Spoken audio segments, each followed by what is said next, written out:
Everyone, আজকে আমরা আলোচনা করব রিকার্ডোর খাজনা তত্ত্বের সমালোচনা। আর আগের দিন আমরা রিকার্ডোর খাজনা তত্ত্ব নিয়ে পুরোটা আলোচনা করেছিলাম। রিকার্ডোতে কারণকে বলছি, কারণ অনেকদিন ক্লাস করোনি, তুমি ভিডিওগুলো দেখে নিও। তোমাকে আর কি বলবো, এখানে আমরা একটা কথা বলো, কারণ লুৎফা তোমরা বলবে, আশা করছি সুদীপ পারবে। সুদীপ পার, সেটা হলো যে সমালোচনা আমরা কোথা থেকে নিয়ে আসতে পারি, কোনগুলো সমালোচনা হয়ে যায়, কোনগুলো সমালোচনা হয়ে যায় বলো।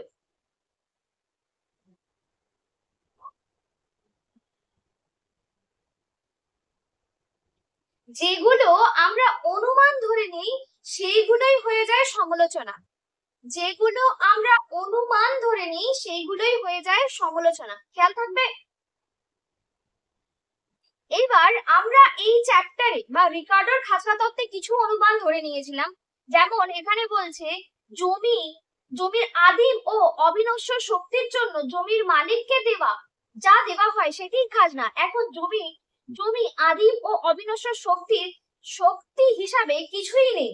বর্তমানে যে জমিখণ্ড চাষ হচ্ছে সেটি চাষযোগ্য করে তোলার জন্য তার উপর অতীতে শ্রম ও মূলধন ব্যয় করতে হচ্ছে। সুতরাং জমির আদিম শক্তি হিসাব করা মুশকিল। তাছাড়া এই পারমাণবিক বোমার যুগে কোনো কিছুই অবিনশ্বর নয়। অবিনশ্বর নয় মানে যেটাকে ধ্বংস করা যায় না। সমালোচনা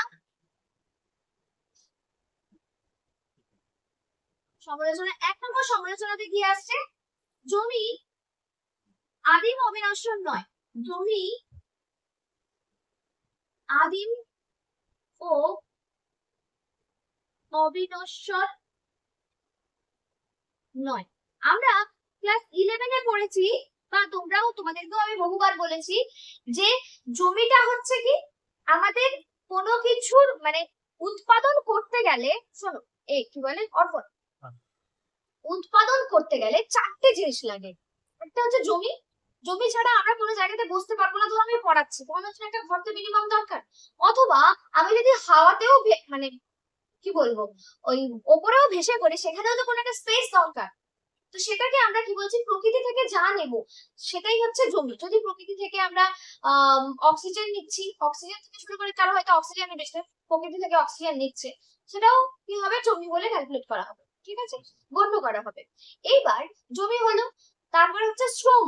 শ্রম ছাড়া আমরা কোনো কিছু উৎপাদন করতে পারবো না, আমাদের খাটতে হবে, ঠিক আছে। সেটা মানসিক শ্রমও হতে পারে, আর শারীরিক দৈহিক শ্রমও হতে পারে, সেটা ডিপেন্ড করছে, ঠিক আছে। আর হলো জমি শ্রম। মূলধন, মূলধন বলতে এই যে ধরো আমি পড়াচ্ছি, এই বোর্ড, এই পেন, এই ফোন, এইগুলো হচ্ছে একটা মূলধন। মূলধন মানে যেটা থেকে নতুন দ্রব্য উৎপাদন হয়, যেমন একটা মেশিনকে মূলধন বলা হয়। এইবার ইকোনমিক্স এর টাকাকে মূলধন বলা হয় না, কমার্সে টাকাকে মূলধন বলা হয়, কিন্তু ইকোনমিক্সে টাকাকে মূলধন বলা হয়। আর কি ছিল, জমি শ্রম মূলধন, আর একটা হচ্ছে সংগঠন। ধরো আমি পড়াচ্ছি, আমার কোচিং আমি একাই পড়াই, এখানে পুরোটাই আমি ডিসিশন নিই যে কি হবে কি না হবে। এবার অনেক কোচিং আমি একাই পড়াই, তাই আমি জানি যে কখন কোন ব্যাচকে পড়াবো কাকে। এই যে তোমার সঙ্গে ধরো ক্লাস 12 এর ম্যাচ হচ্ছে, মোরাললেস সিলেবাস একই, তোমাদের ক্ষেত্রে কিছুটা বেশি লেখা, ওদের ক্ষেত্রে কম লেখা, সেটা আমি আলাদা পিডিএফ করে দিচ্ছি, কিন্তু বোঝার জায়গাটা তো সেম। তো আমি তোমাদেরকে সেই টাইমে অ্যাডজাস্ট করে ক্লাসটা করিয়ে দিচ্ছি, কারণ তোমাদের সিলেবাসটা প্রচুর, মানে দু মাসের মধ্যে সিলেবাস শেষ করার একটা প্ল্যান থাকে, তাও শেষ করা যায় না। তো সেই রকম ভাবে আমি প্ল্যান করছি কখন কাকে পড়াবো, কোন সময়টা কাকে দেব। এই প্ল্যানিং, এটা যদি আমার আলাদা কোচিং সেন্টার হতো যেখানে অনেক টিচার পড়াচ্ছে, এই প্ল্যানিং আমাকে করতে হতো, এই প্ল্যান এখনো করতে হতো, তখনও করতে হতো। তখন আমি কি হতাম, আমি হতাম সংগঠন। এখনো আমি সংগঠন, আমি বোঝানোর চেষ্টা করছি যে আমি এখানে নিজেই লেবার, নিজেই সংগঠন। যদি আমার বড় কোচিং সেন্টার হতো, অন্য টিচারদের দিয়ে পড়াই, তখন আমি শুধুই সংগঠন, অন্যান্য টিচাররা কি হতো, লেবার, ঠিক আছে। আমরা গুলিয়ে ফিরি লেবার আর সংগঠনের মধ্যে। অনেক ক্ষেত্রে লেবার আর সংগঠন একই লোক হতেই পারে, আবার আলাদা লোকও হতে পারে। আচ্ছা, এবার তুমি লেখো।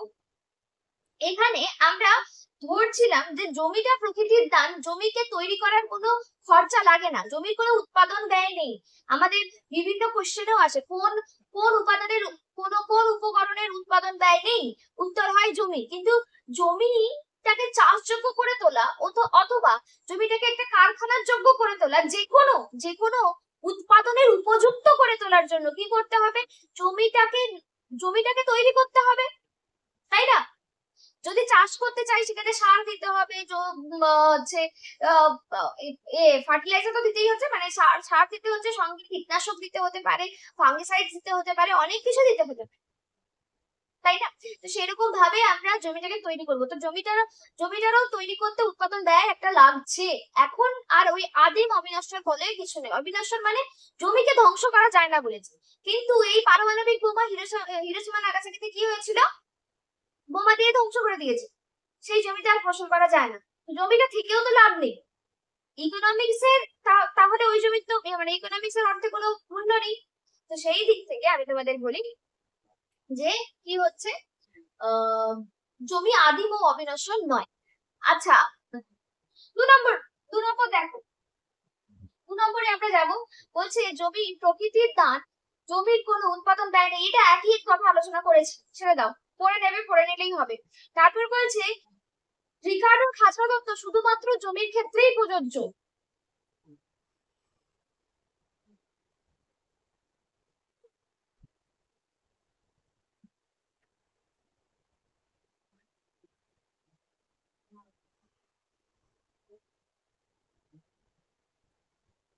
রিকার্ডোর খাজনা দত্ত শুধুমাত্র জমির ক্ষেত্রে প্রযোজ্য।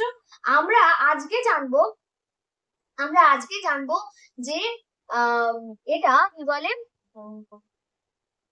আধুনিক খাজনা তত্ত্বটা আজকে আমরা পড়বো, যতটা করা যায়। দেখবো সব জায়গাতেই সব জমি শ্রম মূলধন সংগঠন, এই চারটেতে সংগঠনটা নিয়ে অতটা আলোচনা করব না, কোনো কিছু নিয়ে আলোচনা করব না, কিন্তু ব্যাপারটা হচ্ছে মূলধন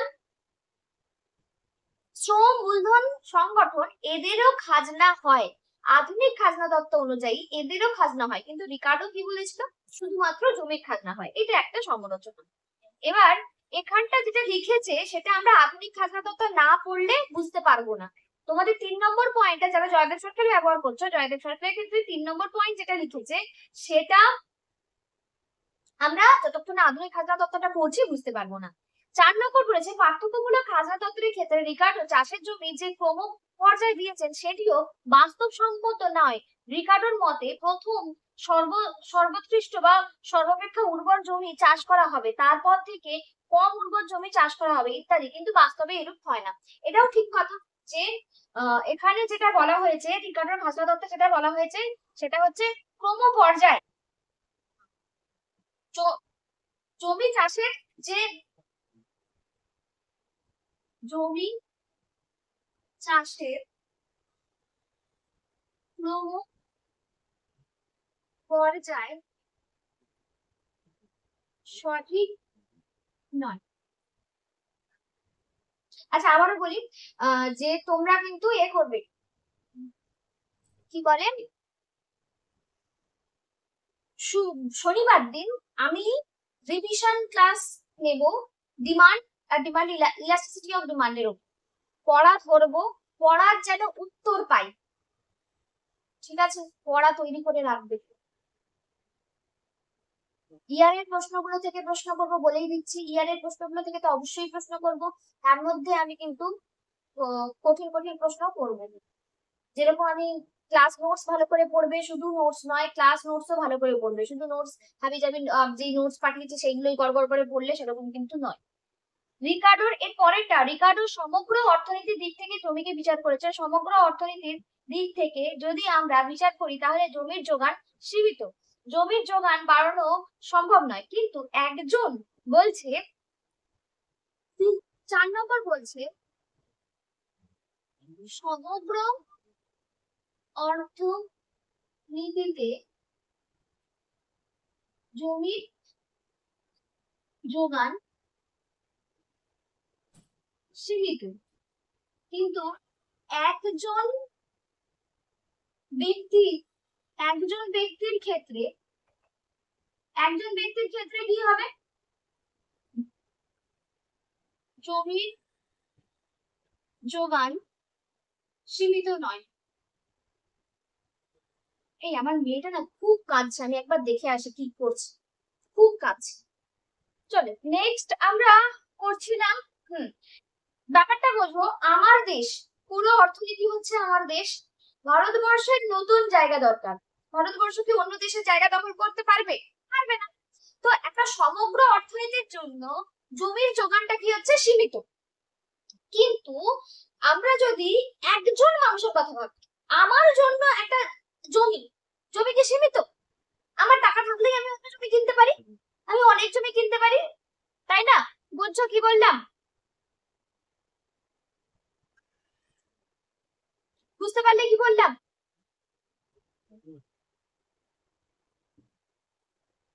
লেখা হলে বলবে, হ্যাঁ বল, লেখা হলে বলবে। আচ্ছা নেক্সট আমরা দেখবো, এটা গেল 4 5 নম্বর হচ্ছে। 5 নম্বর হলো রিকার্ডো। রিকার্ডো সমালোচনা, তার আলোচনাতে ধরে নিয়েছিলেন জমির কোনো বিকল্প ব্যবহার নেই, কিন্তু শুধুমাত্র শস্য উৎপাদনে নিয়োগ করা। জমির বিকল্প ব্যবহার, জমির বিকল্প ব্যবহার নেই, এটাও ভুল কথা। কারণ জমিটা চাষের জন্য কাজে লাগতে পারে, আম, তারপর তোমার এও হতে পারে, শিল্পের জন্য কাজে লাগতে পারে, একটা চাষের জন্য অন্য চাষও হতে পারে, কিন্তু জমির বিকল্প ব্যবহার আছে। খাজনা বিহীন জমি বা প্রান্ত জমি বাস্তবে দেখা যায় না। খাজনা বিহীন জমি নেই। খাজনাবিহীন জমি কি আছে আমাদের? আমরা কোনো জমি আমরা কি, মানে হয় আমাদেরকে কিনে নিতে হবে, কিনে নেওয়াটাও যেমন খরচা রয়েছে, তেমন যদি আমরা জমিতে সেই জমিতে উৎপাদন করতে চাই, আমাকে কেউ এমনি এমনি উৎপাদন করতে দেবে না, আমাকে ভাড়া দিয়ে উৎপাদন করতে হবে। ঠিক আছে, এবার এই যে আমি যে যেখানে পড়াচ্ছি সেটা আমার বাবার ঘর, তো বাবাকে আলাদা করে আমি টাকা পয়সা দিই না, এটা বাবার ভালো মানুষ। যদি বাবা একটা বলে যে এইসব চলবে না, তুমি উৎপাদন করো, এখান থেকে প্রোডাকশন করো, আমার মাসে মাইনে আমার মাসে হচ্ছে কি বলে ভাড়া লাগবে, বলতেই পারে, তখন দিতে হবে। আর দেওয়াটা মানে চাওয়াটাই উচিত বলে আমার মনে হয়। চায় না অনেক ভালো।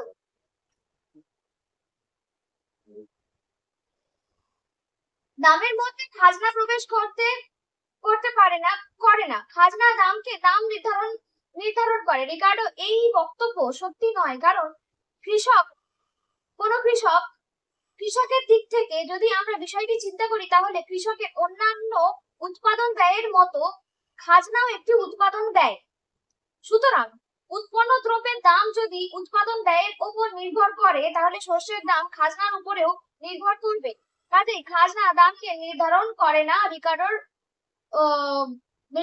এই বক্তব্য সত্য নয়। এই জায়গাটা থেকে কিন্তু কোয়েশ্চেন একটু ঘুরিয়ে আসলেও আসতে পারে। এখানে যেটা বলেছে বোঝো, বলছে যে দামের মধ্যে খাজনা প্রবেশ করে না, খাজনা দাম নির্ধারণ করে না, খাজনা দাম নির্ধারণ করে না। এটা কে বলেছে? এটা কে বলেছে? রিকার্ডো। এটা ভুল। কারণটা হচ্ছে দেখো, ধরো আমি কোনো জমিতে চাষ করছি, সেই জমির মালিককে আমাকে যে টাকা দিতে হচ্ছে, সেই টাকাটা আমি ধরে নিয়ে যেটা উৎপাদন করেছি তার ব্যয় নির্ধারণ করব। যদি জমির মালিককে আমার ধরো 500 টাকা দিতে হয়, তাহলে আমার যে উৎপাদন, মোট উৎপাদন হয়েছে, সেটার দাম কি হবে? এই 500 টাকা দাম যখন ক্যালকুলেট করছি, আমার আরো আলাদা খরচা হয়েছে, সিডস কেনার, বীজ কেনার খরচা হয়েছে, লাঙল দেওয়ার খরচা হয়েছে, জলসেচ করার খরচা হয়েছে, সব খরচার মধ্যে এই খরচাটাও ধরবো, এবং সবকটা যোগ করার পরে আমরা পণ্য দ্রব্যের দাম নির্ধারণ করব। তাই তো, একজন কৃষকের দিক থেকে বুঝলে তাই হবে। তো এটাও বাস্তবে কিন্তু সত্য নয়, যেটা কে বলেছে? এটা কে বলেছে? রিকার্ডো বলেছে। এইবার আজকে আমরা আর একটা টপিক নিয়ে আলোচনা করব, সেটা হলো আধুনিক খাজনা তত্ত্ব। এইটা আমি এক্ষুনি পড়তে দিচ্ছি না, সবে একটু ব্রেক দিয়েছি, তো এক্ষুনি আর ব্রেক দিচ্ছি না, একটু পরেই তোমরা পড়বে। এটা মানে আরেকবার দেখবে। এখন আমরা আধুনিক খাজনা তত্ত্বে সরাসরি চলে যাচ্ছে। লেখা আছে রিকার্ডোর খাজনা তত্ত্বে জমি শুধুমাত্র খাজনা অর্জন করতে পারে, উৎপাদন অন্যান্য উপাদান খাজনা অর্জন করে না। কিন্তু আধুনিক খাজনা তত্ত্বে খাজনা ধারণাটি ব্যাপক অর্থে ব্যবহার করেছেন। আধুনিক অর্থনীতিবিদদের মতে উৎপাদনের যে কোনো উপাদানই খাজনা অর্জন করতে পারে। আধুনিক অর্থনীতিবিদদের মতে কোনো উপাদানের উৎপাদন ব্যয় উপাদানের আয়ের একটি অর্থনৈতিক খাজনা থাকে। কোনো একটি উপাদান তার স্থানান্তর আয় অপেক্ষা যে অতিরিক্ত পরিমাণ আয় করে তাকে ওই উপাদানের খাজনা বলে। কোনো উপাদানের স্থানান্তর আয় বলতে সেই উপাদানটি অন্য কোনো বিকল্প ব্যবহারে ব্যবহৃত হলে যে আয় করতে পারতো তাকে বোঝানো হয়। তোমরা প্রথমে আধুনিক খাজনা তত্ত্বের হেডিং সবাই দিয়েছো? হ্যাঁ, আলিশা তুমি লেফট নিয়ে নাও, অসুবিধা নেই, তুমি লেফট নিয়ে নাও। আচ্ছা, তোমরা আধুনিক খাজনা তত্ত্বের হেডিং দিয়েছো? এবার লেখো স্থানান্তর আয়। স্থানান্তর আয়তে লিখবে কোন উপাদানের অন্য কোন বিকল্প ব্যবহারে, কোনো উপাদানে নয়, কোনো উপাদান অন্য কোনো বিকল্প ব্যবহারে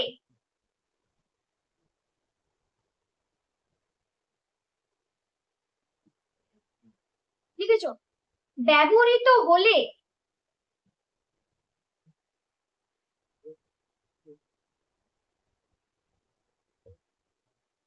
যে আয় হয়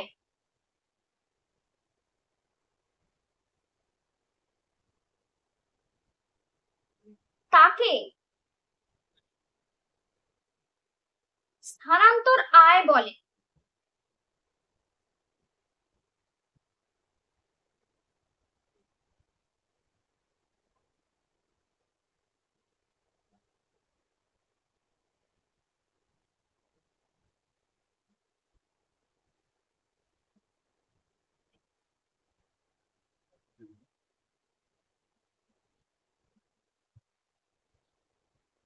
ভালো করে যদি আমরা ব্যাপারটা ক্লিয়ারলি বুঝি, বাকিরা কোথায় গেল?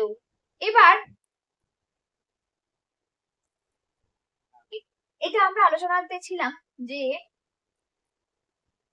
স্থানান্তর আয় আমরা সুযোগ ব্যয় পড়েছি, মনে আছে? সেই সুযোগ ব্যয়ের মতো, ঠিক আছে, সুযোগ ব্যয়ের মতো, একদম সুযোগ ব্যয়ের মতো।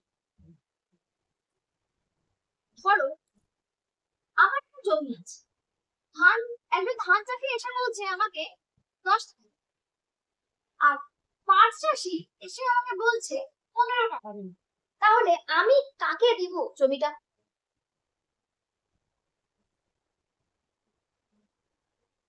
ধান না পাট?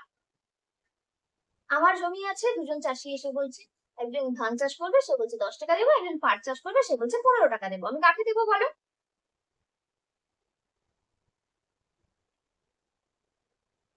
বলো, বুদ্ধিমানের কাজ কোথায় হবে?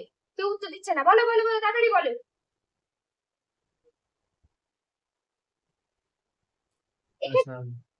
হ্যাঁ, পাটকে দেবো। এইবার হলো যে আমি কি করলাম, আমি দিয়ে দিলাম পাটকে দিয়ে দিলাম, পাট আমাকে 15 টাকা দেবে বলেছিল। এখানে বলছি, আমরা লেখাটাই পড়েছিলাম যে কোন উৎপাদনের যদি বিকল্প ব্যবহার থাকে, বিকল্প ব্যবহার থেকে যে টাকা আয় হতো, ধরো আমি বললাম এখানে শুধু ধানেরই চাষ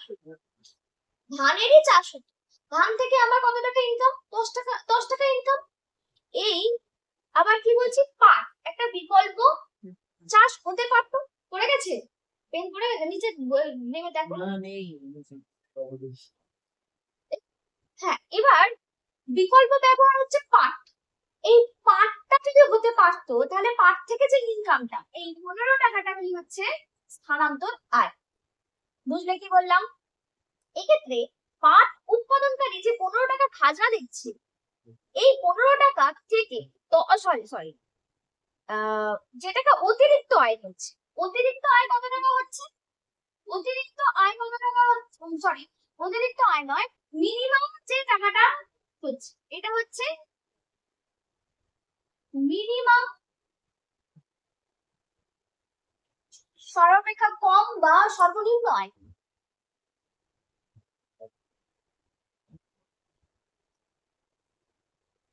আর এটা কি হচ্ছে একটু বেশি। ধরো আমার জমি আছে, 10 টাকা পেলেই আমি চাষ করতে দিয়ে দেব। এবার কেউ এসে বলছে 15 টাকা দেবো, তাহলে আমি কি করবো? 15 টাকাতেই দেবো। কিন্তু আমি 10 টাকাতেই দিয়ে দিতাম, এক্সট্রা যে টাকাটা পাচ্ছি সেই টাকাটা হচ্ছে খাজনা। এখানে খাজনা হবে কত? খাজনা হবে 15 - 10, এটা হচ্ছে 5 টাকা। এই 10টাকে আমরা বলবো কি? স্থানান্তর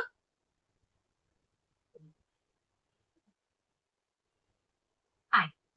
স্থানান্তর আয় কোনটা তাহলে বলতে চাইছে? এখানে আরো আলাদা ভাবে লিখেছে নিশ্চয়ই।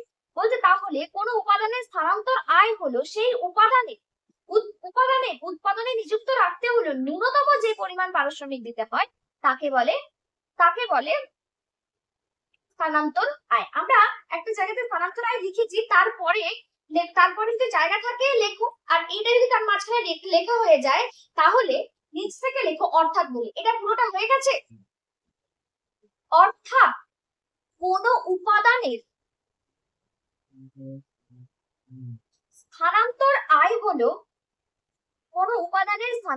আয় হলো সেই উপাদানকে উৎপাদনের কাজে নিযুক্ত রাখতে হলে ন্যূনতম যে পরিমাণ পারিশ্রমিক দিতে হবে। সেই উপাদানকে উৎপাদনের কাজে নিযুক্ত রাখতে হলে ন্যূনতম যে পরিমাণ পারিশ্রমিক দিতে হবে। বুঝতে পারলাম যে ধান চাষকেও আমি যদি চাষের অপশন না থাকতো আমি ধান চাষকেই দিয়ে দিতাম, 10 টাকা পেলেই আমি ঠিক আছে দিয়ে দেবো। কিন্তু কেউ এসে বলছে আমি তোমাকে এক্সট্রা টাকা মানে একটু বেশি দেবো, তাহলে আমার কাছে কি হচ্ছে? এইটা যেটা ন্যূনতম পেমেন্ট সেটা হচ্ছে স্থানান্তর আয়, আর যেটা আমি এক্সট্রা টাকা পাচ্ছি সেটা হচ্ছে খাজনা।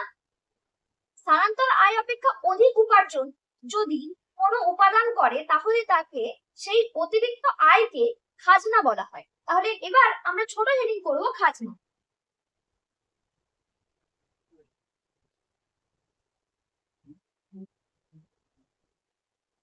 লেখো, একবার বলে দিচ্ছি তারপর আবার আস্তে আস্তে বলবো। এই এই লিখতে হবে না, স্থানান্তর আয় অপেক্ষা অধিক উপার্জন যদি কোনো উপাদান করে তাহলে অতিরিক্ত আয়কে অর্থনৈতিক খাজনা বলা হয়। এইবার যেটা করবো, আমরা বুঝলাম স্থানান্তর খাজনা কাকে বলে, আমরা লিখলাম। এইবার আমি তোমাদেরকে একটা প্রশ্ন করতে চাই, লুৎফার কাছ থেকে আনসার নেব। সাদিয়ার মনে আছে কিনা জানি না, সুদীপ সুদীপের কাছ থেকে আনসার নেব, দেখি কতটা মনে আছে। যোগান যদি স্থিতিস্থাপক হয় সেই যোগান রেখা কিরকম দেখতে হয়? দেখ, তুমিও দেখো, তুমি দেখো, যা বুঝবে বুঝবে, ঠিক আছে? যোগান রেখা যদি এইটা উল্লম্ব অক্ষ, এটা অনুভূমিক অক্ষ, উল্লম্ব অক্ষের ওপর দিকে যদি ছেদ করে তাহলে তাকে আমরা কি বলবো? সেটা হচ্ছে স্থিতিস্থাপকতা 1-এর বেশি, তাকে বলবো স্থিতিস্থাপক। 1-এর বেশি হলে তাকে বলে স্থিতিস্থাপক। জানি না সত্য হলো তোমার একটু আইডিয়া নেই, কিন্তু এই কানে শোনো, আপাতত আস্তে আস্তে ব্যাপারগুলো বুঝবো। আর যদি এইরকম মূলবিন্দু দিয়ে যায় তাহলে সেটা হচ্ছে 1-এর সঙ্গে সমান, একক স্থিতিস্থাপক। একক স্থিতিস্থাপক। আর যদি এইরকম ভাবে দেখ অনুভূমিক অক্ষের উপর দিয়ে যাক, আজকে আমিও তোমাদেরকে ছেড়ে দেবো, 8টাতেই ছেড়ে দেবো। আমার মেয়েটা ভীষণ কাঁদছে, ওকে সামলাতে পারছে না বাবা মা, আমি তোমাদেরকে আগেই ছেড়ে দেবো আজ। এইটা হচ্ছে কি? অস্থিতিস্থাপক। আর আরো দুটো ছবি করবো, সেটা হচ্ছে যদি এইরকম হয় তখন ইলাস্টিসিটি হচ্ছে 0, সম্পূর্ণ অস্থিতিস্থাপক। আর যদি এইরকম হয় তাহলে হচ্ছে ইলাস্টিসিটি ইনফাইনাইট, তাহলে সেটা হচ্ছে সম্পূর্ণ স্থিতিস্থাপক। কি কি বললাম মাথায় গুলিয়ে গেছে জানি, একদম প্রথম এইটা হচ্ছে স্থিতিস্থাপক, এটা হচ্ছে একক স্থিতিস্থাপক, এটা অস্থিতিস্থাপক। আর এইটা হচ্ছে এই সম্পূর্ণ অস্থিতিস্থাপক, আর এটা হচ্ছে সম্পূর্ণ স্থিতিস্থাপক। ঠিক আছে, মানে এই দুটো কমন, চাহিদার ক্ষেত্রেও কমন, যোগানের ক্ষেত্রেও কমন। যোগানে এটা আলাদা, চাহিদার রেখা আলাদা হয়। আমরা চাহিদা যখন এখানে চাহিদা তুমি শুরু করেছো, সময় লাগবে বুঝতে, একটু সময় লাগবে। আচ্ছা ঠিক আছে, এই মনে পড়েছে তোমাদের সাদিয়া, সুদীপ, লুৎফা? এবার আমরা স্থিতিস্থাপক নিয়ে প্রথমে আমরা স্থিতিস্থাপক নিয়ে আলোচনা করি। চাহিদা রেখা নিয়ে কোনো সমস্যা নেই, চাহিদা রেখা একটাই থাকবে, সেটা হলো এইদিকে হচ্ছে দাম, এইদিকে হচ্ছে কিউডি আর কিউএস, কার? জমি।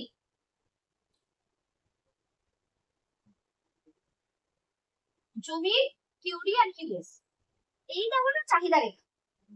ডিডি ড্যাশ, ডিডি ড্যাশ তোমার নেই,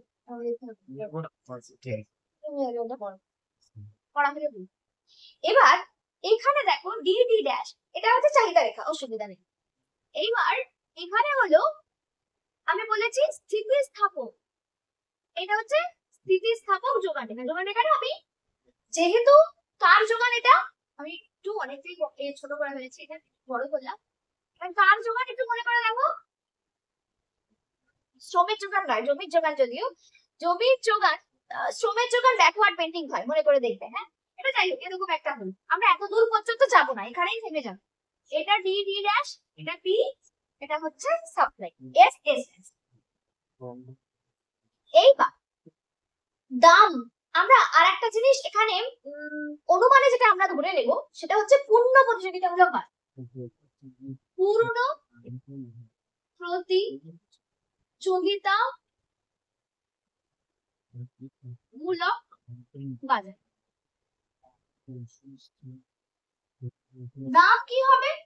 দাম কোথায় কোথায় ভারসাম্য দাম কোথায় আসবে? যেখানে demand is equal to supply, যেখানে demand is equal to supply হবে। এই জায়গাতে ডিমান্ড আর সাপ্লাই ইকুয়াল হয়েছে, তাহলে আমাদের দাম হবে এখানেই, এটা ন্যূনতম দাম।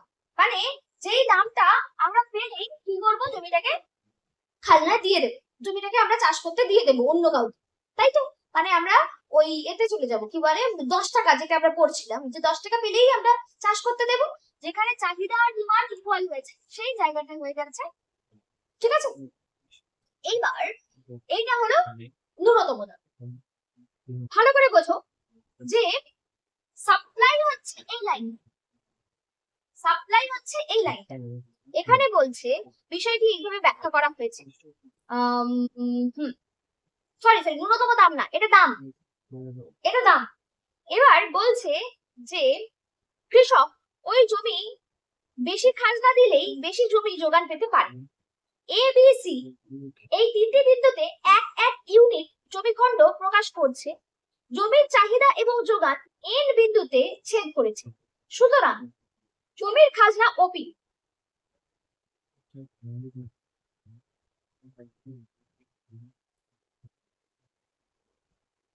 খাজনা যদি ওপি, খাজনা ইজিক্যাল যদি ওপি হয়, তাহলে জমির মোট আয়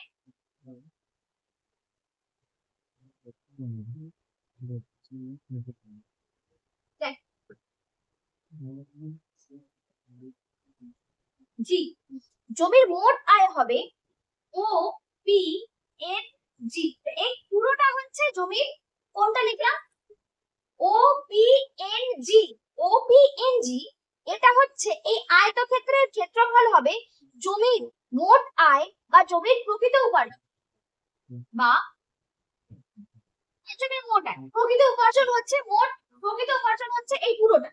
ঠিক আছে, এই পুরোটা হচ্ছে জমির প্রকৃত উপার্জন। ভালো করে বোঝো যে দামটা কোথায় স্থির হয়েছে, ওপি তে দাম স্থির হয়েছে। ওপি তে যখন দাম স্থির হয়েছে, তাহলে ওপি দামের জন্য কতটা জমি পাচ্ছে একজন কৃষক, এতটা যোগান পাচ্ছে।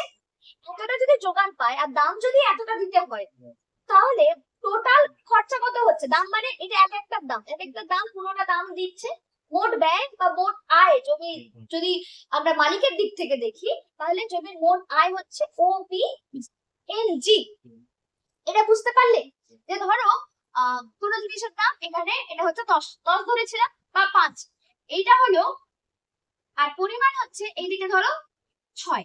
তাহলে এই পুরোটা টোটালটা কি হচ্ছে, কৃষকের দিক থেকে মোট ব্যয়, আর যদি আমরা মালিকের দিক থেকে দেখি মোট আয় কত হবে 60। 10 ইনটু 6 আমরা সেইভাবেই এটা পাচ্ছি। 10 ইনটু 6 মানে আমরা এই পুরোটার ক্ষেত্রফল পাবো। কি জানো, ভূমি না, দৈর্ঘ্য ইনটু প্রস্থ। দৈর্ঘ্য ইনটু প্রস্থ করলে আমরা কি পাবো, 60 পাবো, তাই না? সেরকম ভাবে আমরা এই পুরোটার ক্ষেত্রফল পাচ্ছি। এবার বলছে এখানে, আচ্ছা এইটুকু বুঝতে পেরেছো সবাই? এইবার আমাদের এখানে যেটা জানতে হবে সেটা বলছে যে যখন ওবি খাজনা হলো কিন্তু যোগান রেখা দেখা যাচ্ছে ও এ পরিমাণ জমি যোগান দিলে ও এ যোগান দাম ও এ, অর্থাৎ ও কিউ এ ন্যূনতম যোগান দাম দিলে ও এ পরিমাণ জমি পাওয়া যেত, কিন্তু ও এ পরিমাণ জমি খণ্ডের মালিক ও এইচ পরিমাণ দাম পাচ্ছে। খুব ভালো করে বুঝুন, আমি কিভাবে একটা লাইন টানলাম, এটার নাম দিয়েছি এ, এটার নাম দিয়েছি এ, এইটার নাম দিয়েছি এইচ, এটার নাম দিয়েছি কিউ। ভালো করে বলুন, যোগান দাম, যোগান দাম।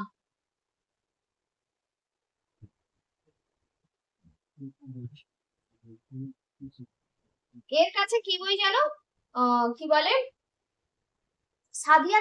এখানে আমরা দেখতে পাচ্ছি যে এটা ন্যূনতম দাম, যোগান দাম, ন্যূনতম যোগান দাম যখন যখন যোগান যখন যোগান ও এ যোগান দাম বা ন্যূনতম যোগান দাম কত হচ্ছে বলো, ন্যূনতম দাম যোগান কতটাতে ও কতটা টাকা পেলেই মালিক কতটা টাকা পেলেই দিয়ে দেবে বলেছে, এ কিউ দিলেই যোগান দিয়ে দেবে, কিন্তু কতটা দাম পাচ্ছে, ও কতটা দাম পাচ্ছে,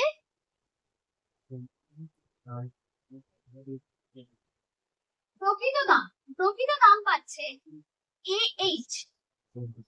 বুঝলে বুঝলে সাদিয়া, বুঝলে? যোগান রেখাকে যেখানে টাচ করছে সেইটাই ওর যোগান দাম, আর এটা হচ্ছে ও এইচ, ও আসলে দাম পাচ্ছে। তাহলে খাজনা ইজিক্যাল টু কি হবে, খাজনা ইজিক্যাল টু হবে A H minus A Q, মানে কোন পোরশনটা হবে এ এইচ, এই পুরোটা থেকে নিচের পোরশনটাকে মাইনাস করে দিচ্ছি। দেখ এটা হচ্ছে এ, এটা এইচ, আর এটা হচ্ছে কিউ, এই পোরশনটাকে মাইনাস করে দিচ্ছি, তাহলে আবার পড়ে থাকবে কি এইচ কিউ। বুঝলে, হেডকোয়ার্টার এইচ কিউ।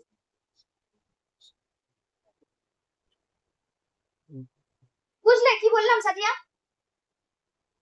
সেম ভাবে সাদিয়া তো এই করলো না, সাদিয়া বুঝতে পেরেছো?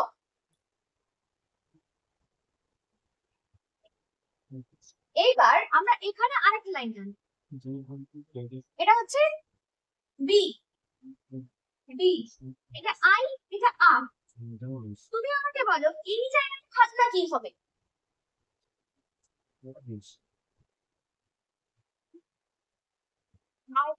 আই আরটা হচ্ছে খাজনা। তাহলে আমরা খাজনার পরিমাণ কোনটা পাচ্ছি, এইটা পাচ্ছি খাজনা।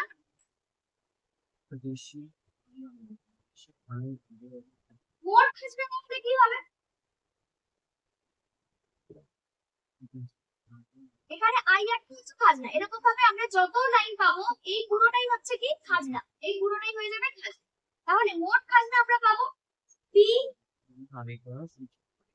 এস পি এন, ক্ষেত্রের ক্ষেত্রফল।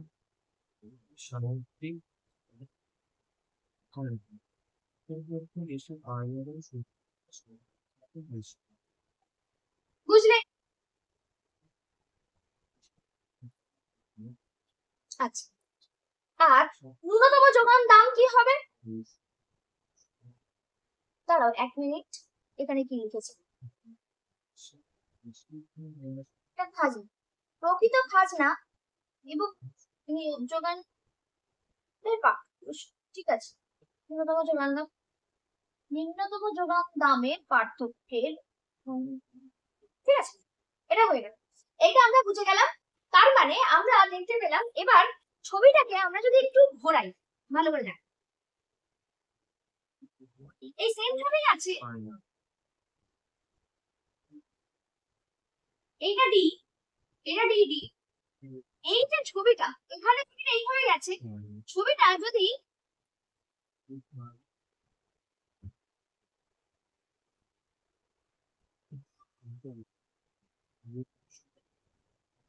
আমার মেয়েটা না খুব কাঁদছে, আমি ছেড়ে দেবো বুঝলে।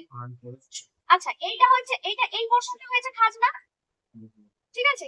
এবার যদি যোগান রেখাটা এইভাবে যায়, এইভাবে যায় এস টু যদি হয়, এস টু, তাহলে কি হবে? খাজনা বাড়বে না কমবে?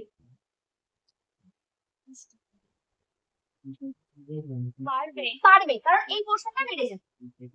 আর যদি আমরা উল্টো করি, যদি আমরা উল্টোটা করি,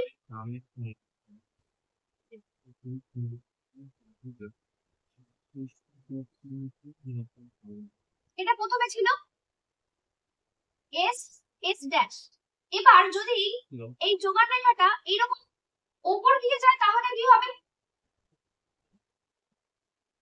যোগানটা কি, খাজনাটা কি হবে? এতটা খাজনা হবে, বাড়বে না কমবে? কমবে। তো আমরা দেখতে পাচ্ছি যে চাহিদা রেখা যদি তাহলে এইরকম হয়ে যায়, এরকম চলতে চলতে এইরকম যদি চাহিদা রেখা হয়ে যায়, তাহলে এই পুরোটাই কি আসবে? এই পুরোটাই কি আসবে?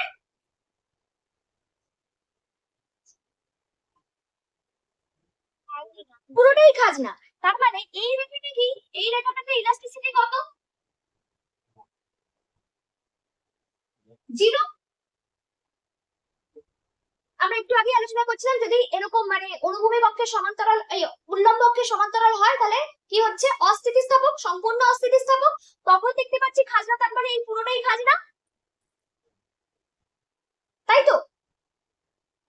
পুরোটাই খাজনা। আর সেম ভাবে আমাদের যদি এইরকম ভাবে হয়ে যায় ব্যাপারটা, যে এইটা হচ্ছে ডিমান্ড রেখা আর এইটাই সাপ্লাই রেখা হয়ে গেল, এসএস এইরকমই হয়ে গেল, তাহলে এখানে এখানে হচ্ছে, এখানে খাজনা কি হবে?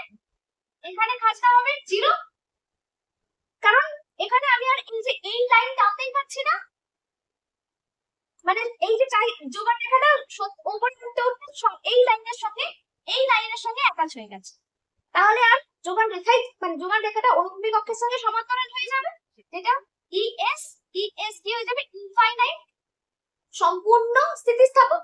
সেক্ষেত্রে সেক্ষেত্রে খাজনা কি হবে? 0। বুঝলে?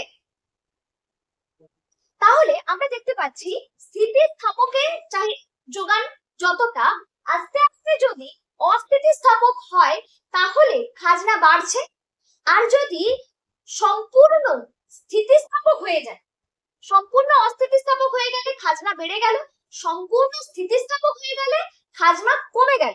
তাহলে আমাকে বলো খাজনার সঙ্গে স্থিতিস্থাপকতার কিরকম সম্পর্ক হবে?